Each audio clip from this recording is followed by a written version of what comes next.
Good evening, good afternoon, good morning, or whenever you happen to be listening to this. Welcome to the Film Realist Podcast, the film and TV podcast from a complete nobody that is hopefully for somebody. I am lucky today to be joined by now returning guest of the show, that is Kofi Outlaw of comicbook.com. Kofi, thank you for coming back. Hey, thank you for having me back. It's always good to be back. I just maximized my view, and I don't know what I did here. I feel like I broke everything, but I'm here. Hi. You know, it's always, as you know, with the podcast Comic Book Nation, Podcast X, everything's always a work in progress, so I'm sure it'll be fine in the end.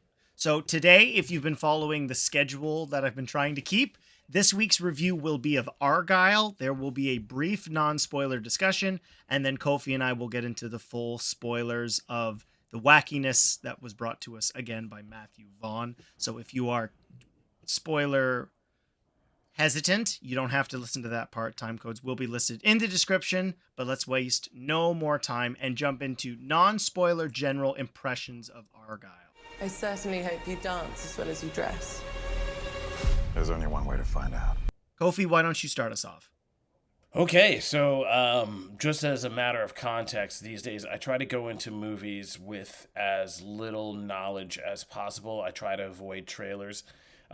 Wasn't much of a problem in this case, since the whole marketing angle for Argylle was like, don't tell anybody the secret. Don't you want to know what the reveal is? Like, that was the whole thing for them. So it was fairly easy to stay uninformed because they wanted you to be uninformed. I think overall, I tweeted that this was the kind of weirdest blend of pastiche of styles and genre that we've seen yet from Matthew Vaughn, who always kind of delights in doing that. In like every one of his films is several films at once. It's like a love story, a crime heist story, a superhero story. I mean, First Class is so many things, like with the whole Magneto 007 kind of thing he made for that storyline, and then, you know, Magneto's whole arc in that versus the whole standard superhero thing, then the geopolitics and like all this stuff. It's all these different movies kind of combined into one. And so Argylle is the most eclectic mix of that in the weirdest way yet. It's a lot of different beats. It's a lot of different tones, like even minute to minute, like where it could be super violent and then super kind of romantic rom-commy and then super actiony and then super dark and like violent and too much for kids. So it's a weird blend, but it's kind of like with Vaughn, he always does make an entire film, you know what I mean? Like it's a journey. There's a story, there's a beginning, middle, and end. There's an arc to the characters. This one feels like the longest, I think, right up there with maybe the Kingsman, which was his last film, which was also pretty lengthy and had a lot of dramatic twists and turns to it. But Argylle is just weird that way, and so it's hard to talk about without getting into the spoilers, obviously. But I didn't hate it. I didn't love it, and I didn't hate it. I think I came away telling people, like, this will be fun when it's on streaming. And you're like, all right, let me just see what this movie with a cat was all about. And you pop it in. And it's one of those things, like, you could watch it home on streaming, and it won't matter that it goes to all the weird places it does, and, you know, all that. If it feels long and you can pause it to get up and do something and come back to it later, like, you're not going to be mad at that. And so, like, I think that's what I came away feeling, and I think a lot of people, I haven't been following the discourse this weekend, but from what little I've seen, is people have just been like, yeah, man, that was weird. There was some unevenness to it, but like, I didn't hate it, but I didn't love it. Like, and people are just kind of like, huh. But that was just my take. How did you feel? I think it's an interesting place to be, particularly with, well, so this was produced by Apple TV. So that's sort of affected my entrance into these films in terms of streaming in general, like with the amount of content. And I hate using that word, but to some degree, that's how we have to describe the things we watch. And I'll give credit because I did see the previous Apple TV film with Napoleon. These movies, with Argylle included, don't look like made for streaming movies, which commend both of the directors and cinematographers because I'd be very curious what this is going to look like once I eventually watch it on whatever. It could be my phone, it could be a TV.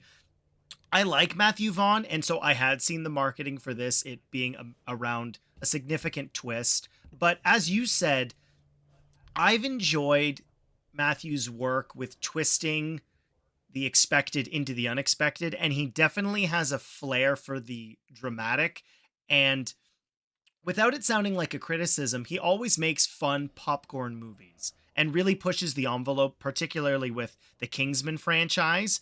And what this offered is, I think, in that similar vein, but at the same time, one aspect that this film doesn't have that the Kingsman trilogy, but 3 films has offered is out and out like significant violence. This is, I'm fairly certain, PG-13, just based on watching it. It doesn't have the gore that the other films have offered. So in general, it works for, I think, the more general audience that way, where you're not going to be grossed out by somebody getting their face cut off like you would see in Kingsman, or somebody cut in half. And so it offers a different variety of action that I was thoroughly enjoying. Each of the major set pieces I think is unique.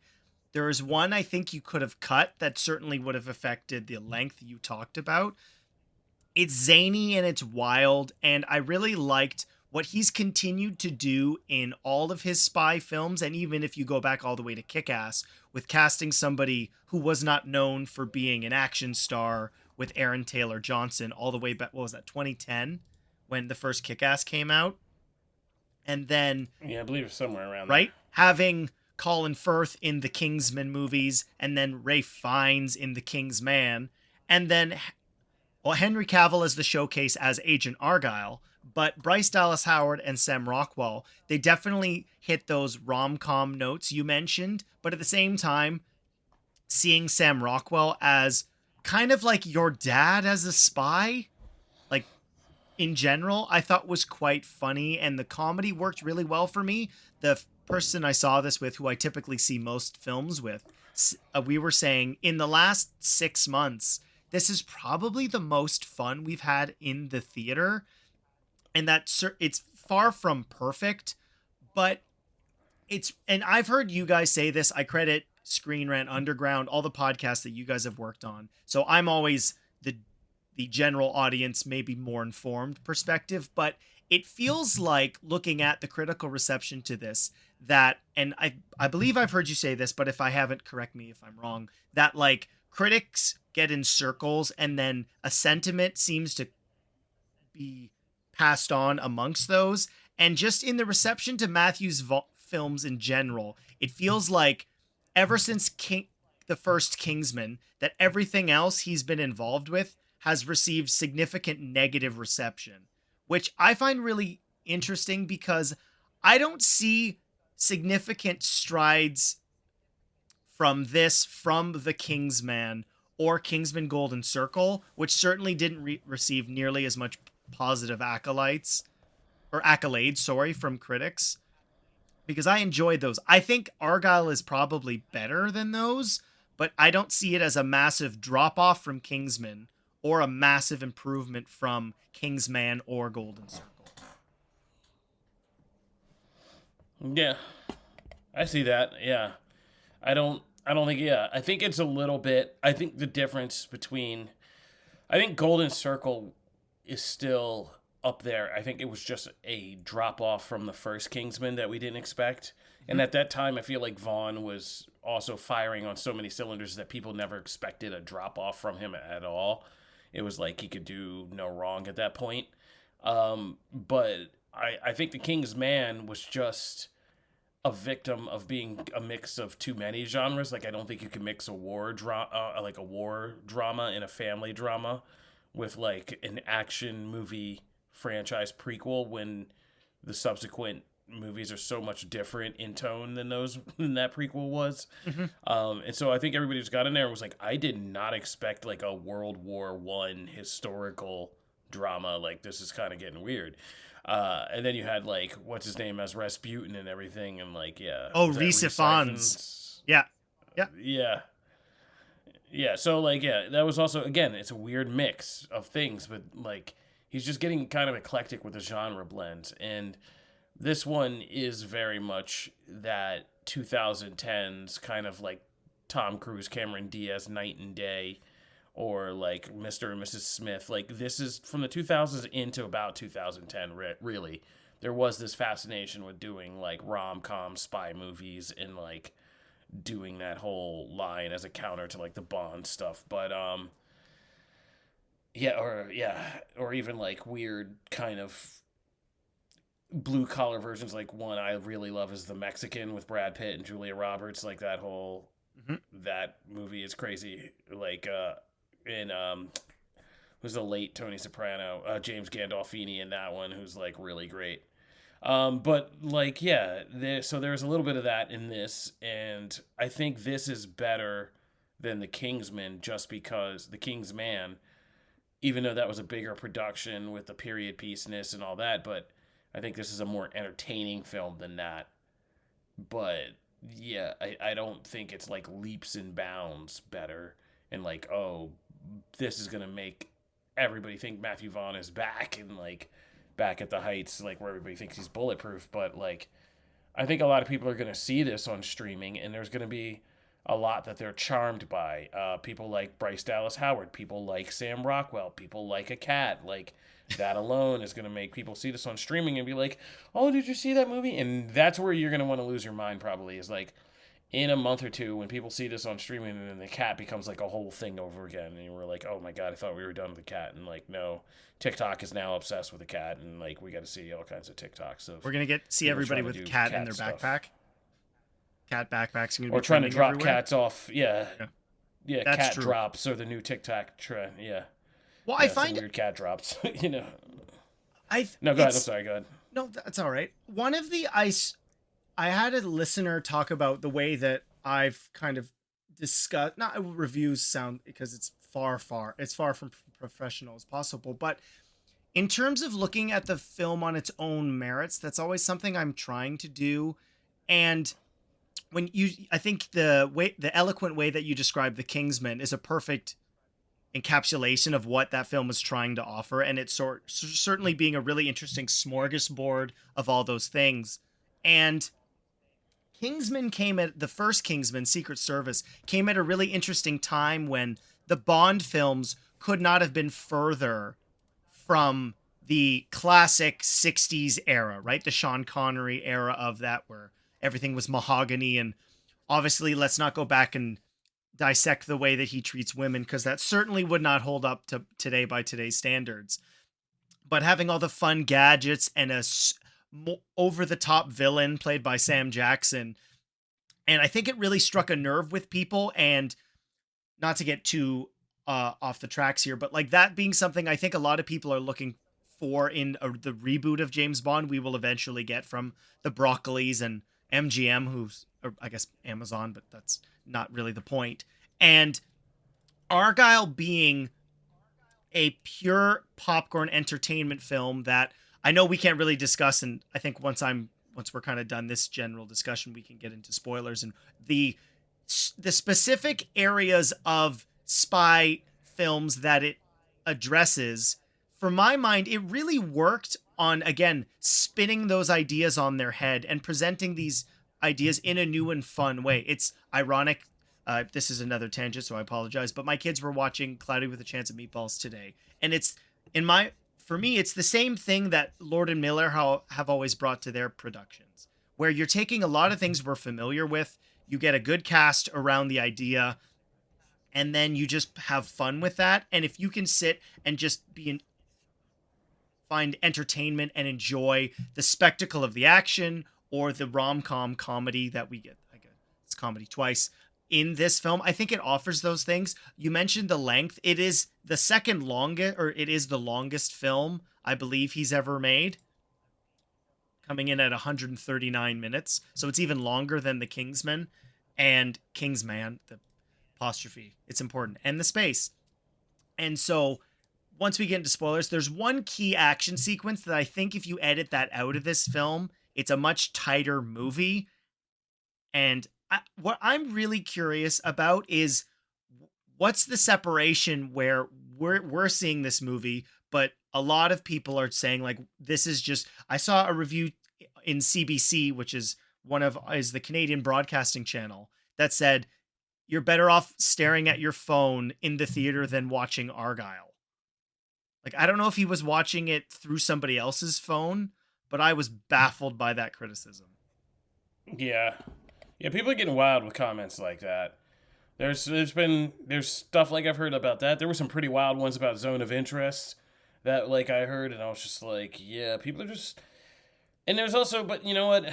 I don't want to go on too much of a tangent, but I feel like that's this new trend. I think we're in like 5th generation entertainment pundit thing where like people are now. You get this whole wave of people in podcasts or people doing reviews, and it's like, oh, I shouldn't even be bothered to be doing this job while I'm looking at this content. And it's just like, guys, if people, I'm just going to put this out here. If I ever hear anybody like in my orbit talking like that, like, and you're involved with my podcast, like, I'm probably going to look to get you fired. Like, what we do is so, like, you're lucky to do what we do. Like, as somebody who remembers what it was to grind to even make this possible, like, it's, what we get to do is so, we're fortunate to do it. And whether you're doing it part-time, whether you're doing it full-time, like, to sit down and just be able to make creative content out of the things you love to watch, and or even the things you don't love to watch. It's a very big thing. So like saying that kind of stuff and saying that about other people's hard creative work is just, it's ridiculous, and it's kind of disrespectful. Like, look at Argylle, say what you don't like about it. That's the job. It's more important sometimes to be a voice of breaking down in a sensible way what's wrong with it, what you don't like, how it doesn't fit with like whatever you need from a film or whatever. So that's kind of ridiculous. But like, yeah, but it's not that, again, and we've talked about Twitter, film Twitter, and how that came about and what people like to do. And that's why I like kind of being in Nashville now. I like kind of just controlling more. Like, I don't spend as much time on Twitter looking at everybody's reactions to things. I don't watch trailers or read reviews or even listen to other podcasts until I've done all my critical stuff, because I just want to know what my opinion is and just keep that at the forefront. And my opinion of this was like, it was all right. I don't know. It was like kind of like, and then having to spend a couple days sifting through that opinion. Like, that's the job. I don't need to come out and have a tweet ready to go that night. I mean, I did because I've been, because I don't miss, and I've done this a long time, but like, I didn't have to. And I don't think we should. So it's okay to also just be baffled and be like, this one's kind of a muddled thing. I don't know how I feel about that, or I'd have to like see that a couple more times. That was kind of weird. I don't know if I liked it. I don't know if I hated it, but like, I don't think it's anywhere near the level of being like, I hate all of this, unless you like hated it going in, which you pretty much should know by now if you were going to hate this going in, because it's not a bait and switch by any means. There's a mystery, but even that, it's not a bait and switch.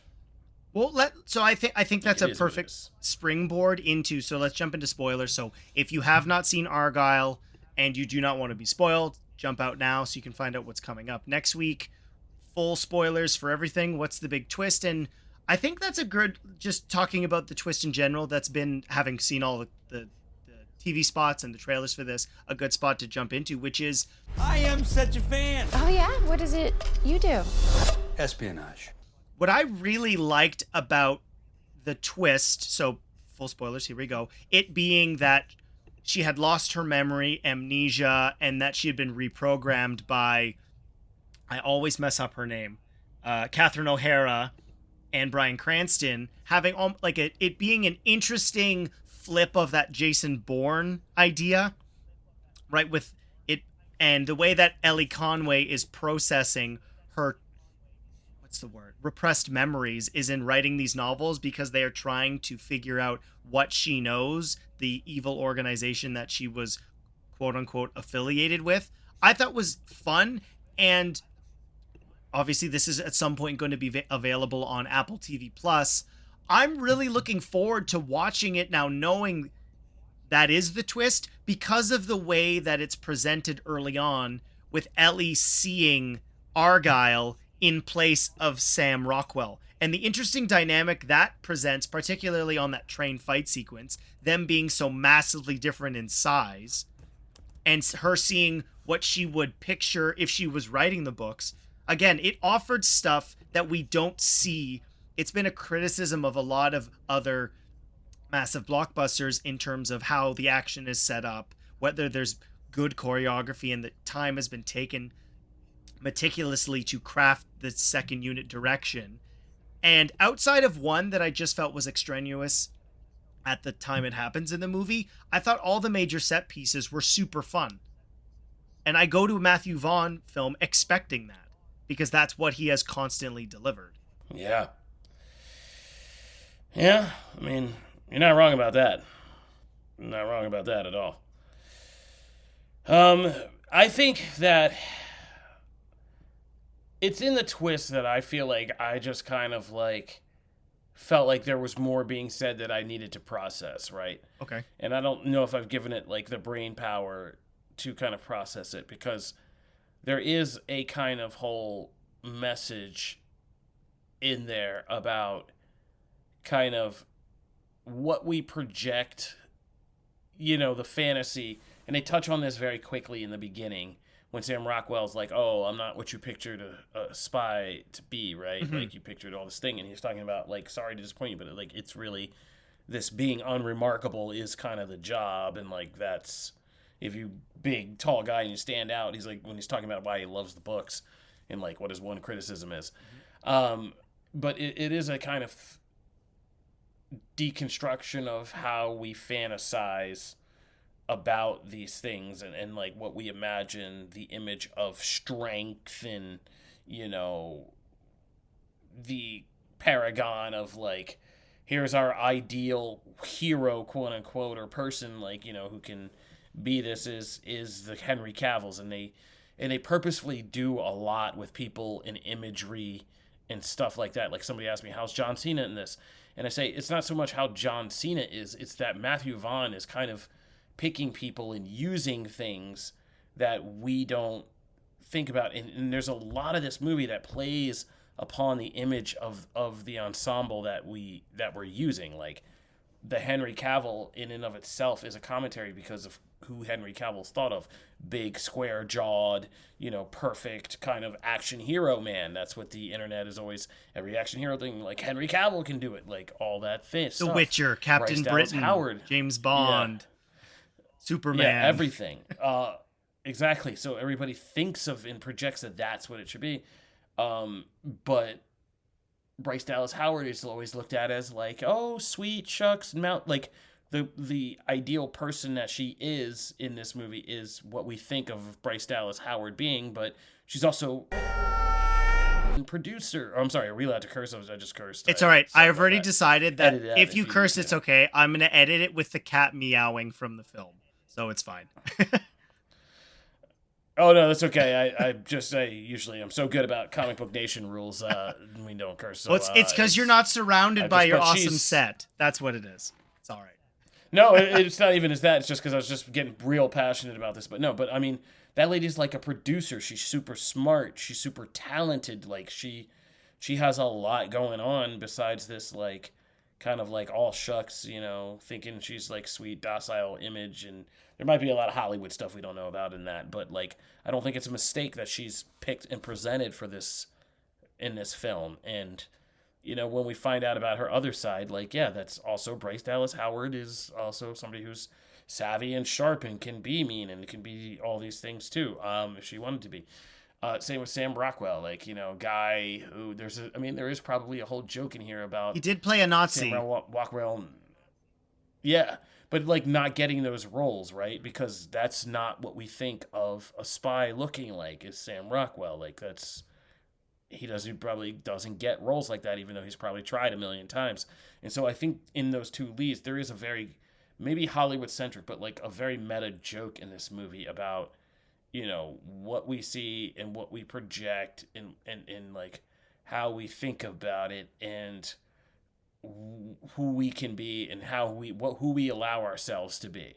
Because a lot of this movie is it's them trying to work her up because she can't handle the idea that, or allow herself to be this other person like that she is, or to imagine that she would be this dynamic and this thing, and she never does. It's only when the muscle memory actually comes alive for her that she's like, oh right, like, oh, I see, I it's irrefutable that I am this person. So I think there's a whole message in there, but like, again, there's so much other weird stuff that happens in this movie that kind of like throws you away, and it doesn't necessarily hammer that message home to you.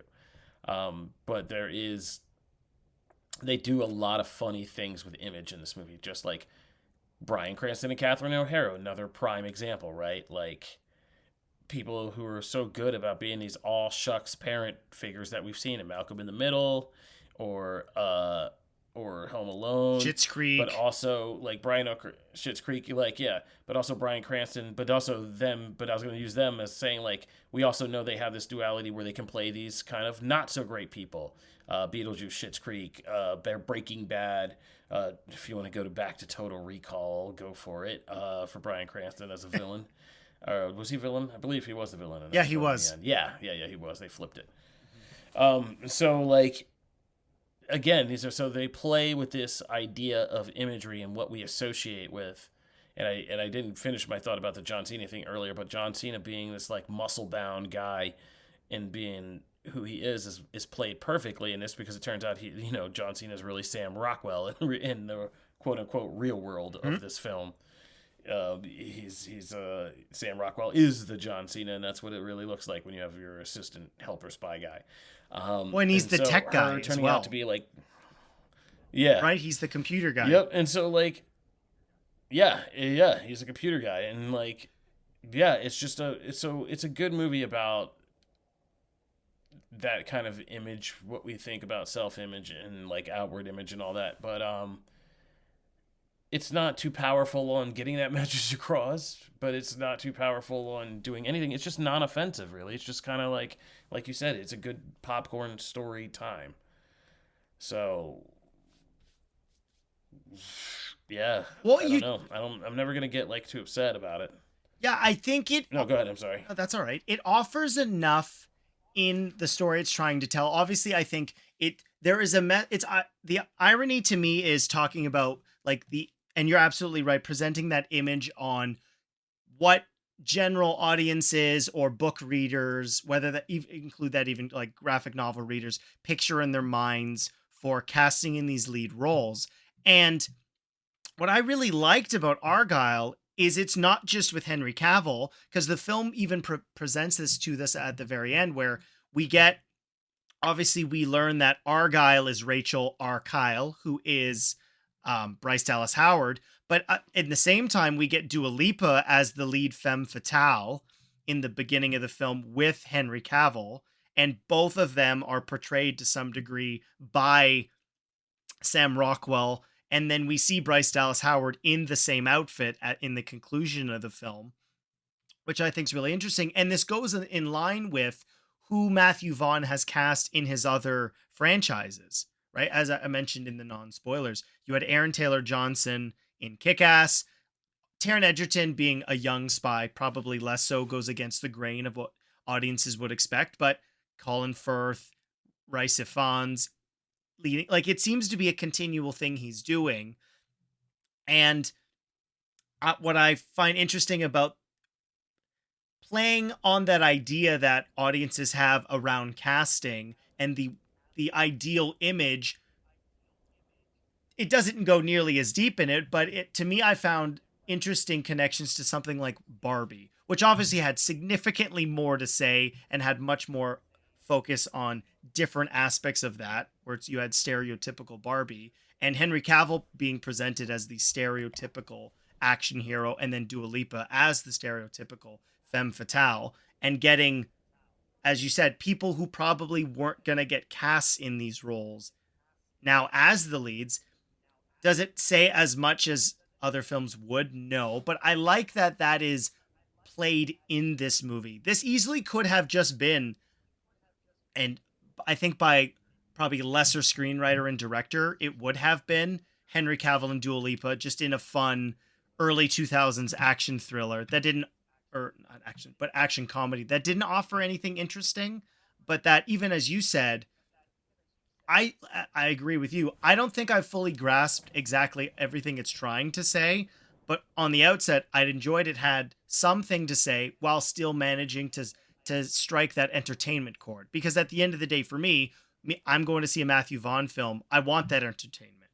I don't need it to necessarily be a full 2-hour think piece because that's typically not what he's offered.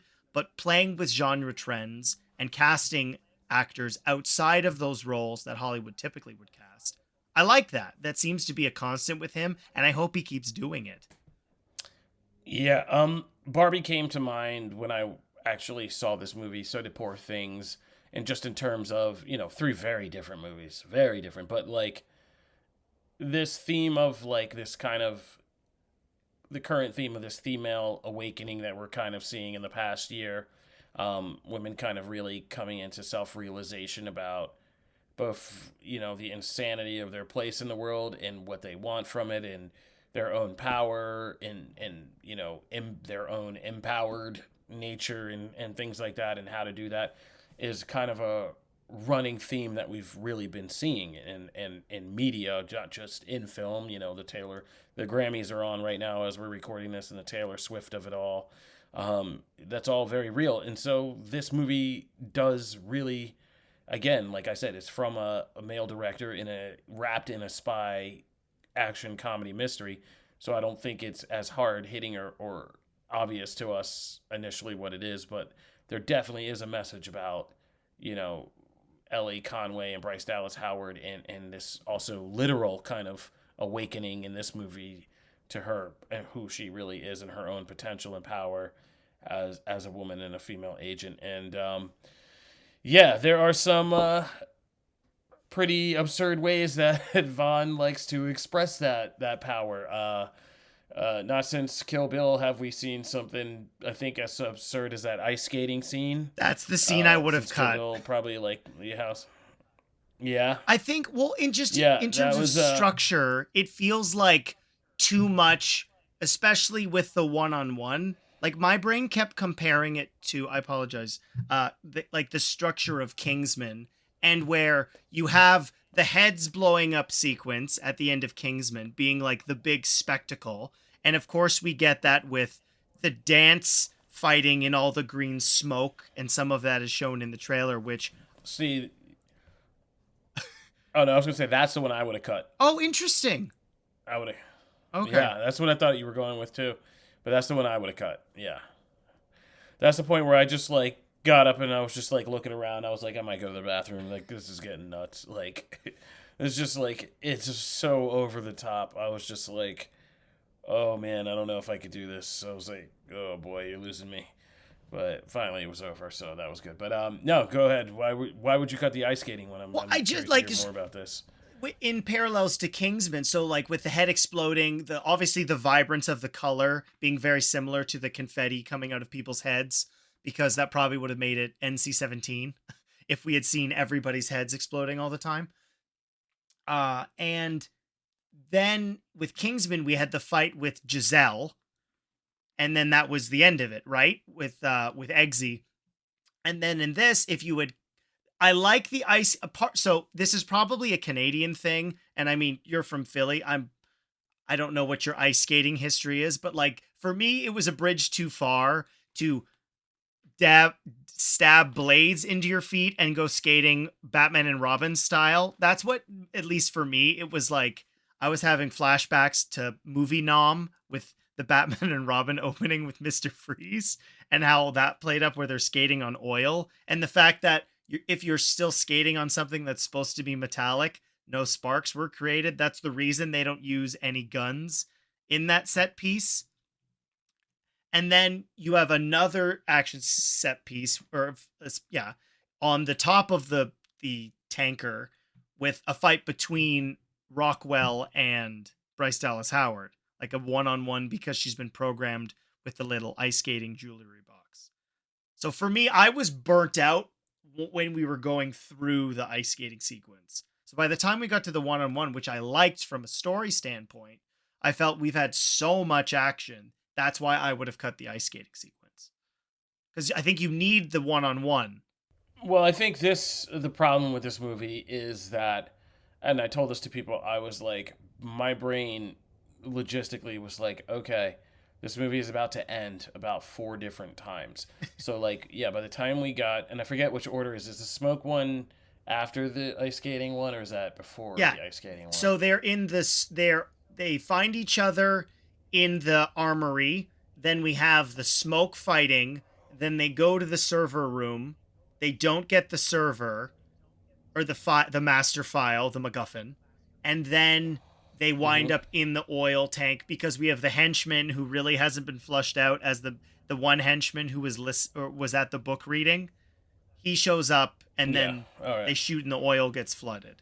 Okay, so like, right, so like, yeah, about the time they found each other, I thought we were headed to the final fight. Then we did the smoke thing, and I was like, okay, good climax. Then they're gonna go find and, like, blow this place up, pop whoever they need to pop or whatever, and get out of here. Then it went on, and they were still in the base, and then it went on, after the server room. That didn't happen. And I was like, oh, okay, so they didn't get the objective. We're still going to go with this. And then we went to the oil room, and then we did that whole sequence, and I was like, okay. Like, I was like, by the end of that, I was just like, wow, that was even more over the top because, again, yeah. Now, I lived across from an ice skating rink, across the creek, actually, and they stored all their snow year-round in the creek to keep it cold. Anyway, yeah, my friend used to drive the Zamboni every morning there. So when she put those in her feet, my first thought was, wow, she's really going to break her ankles. Like, this is not going to end well for your ankles, like, whatsoever. I was like, that's got to hurt so bad.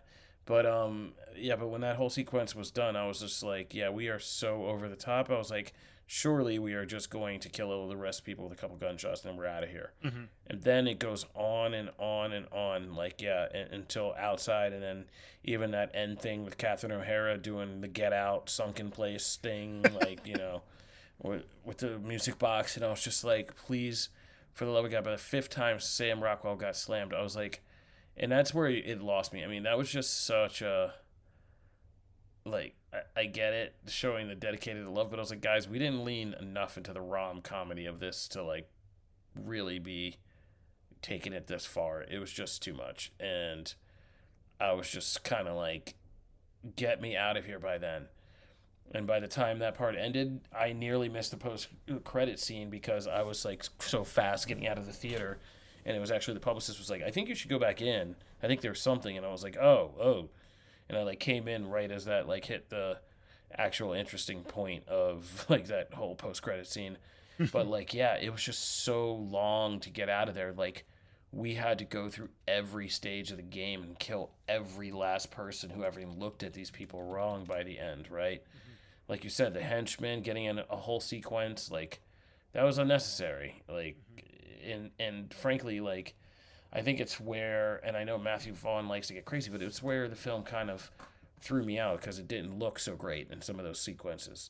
Like, the smoke sequence didn't look great to me because it was just, I feel like the smoke was a cop-out on effects. It's like, oh, we can't do what the John Wick 4 stunt team did quite, so we're just going to put a bunch of smoke up.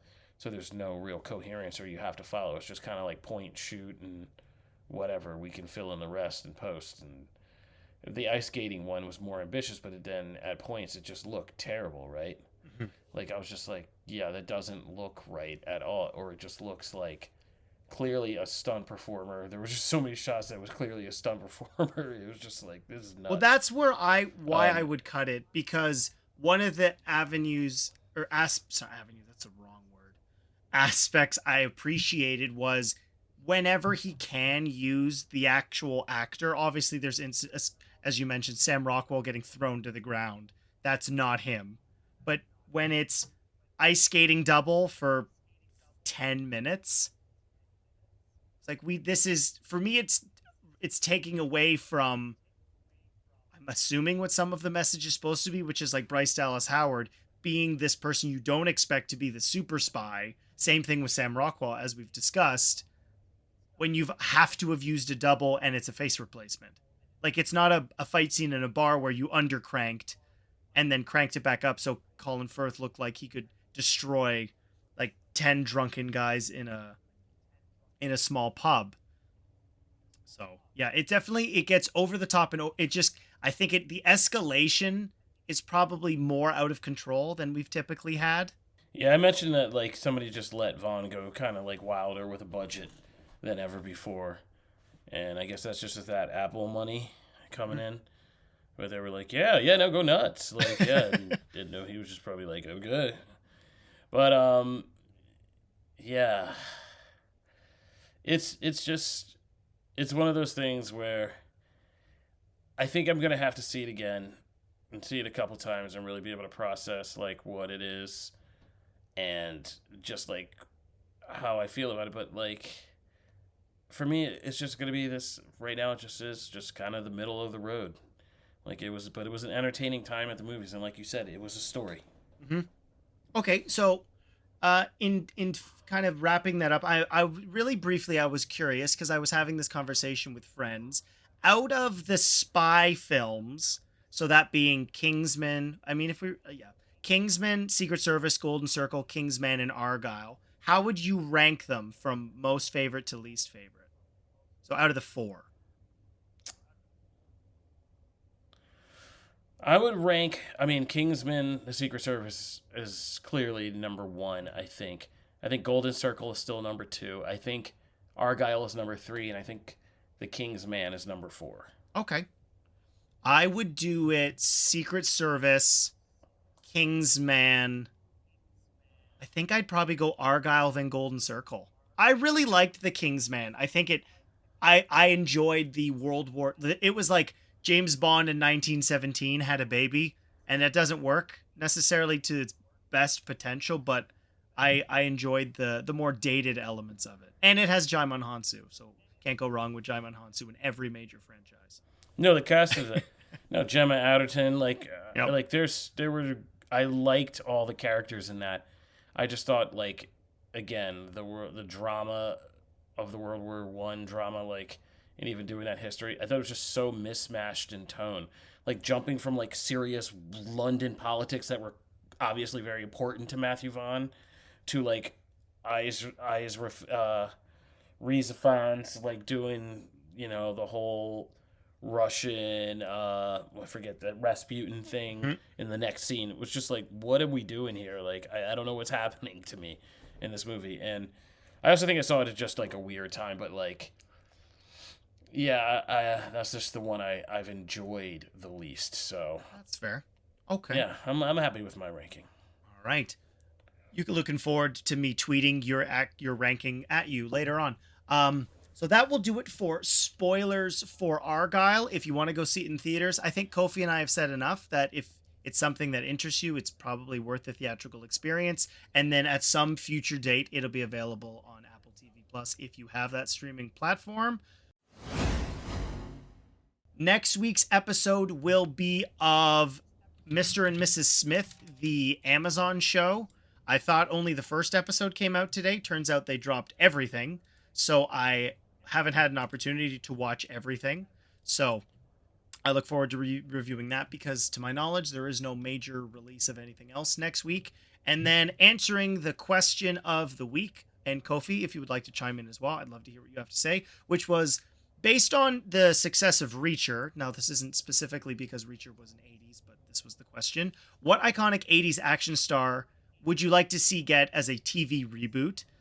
One of the questions or comments was from Scotty Cameron. He said he'd like to see a G.I. Joe take similar to Masters of the Universe Revelation,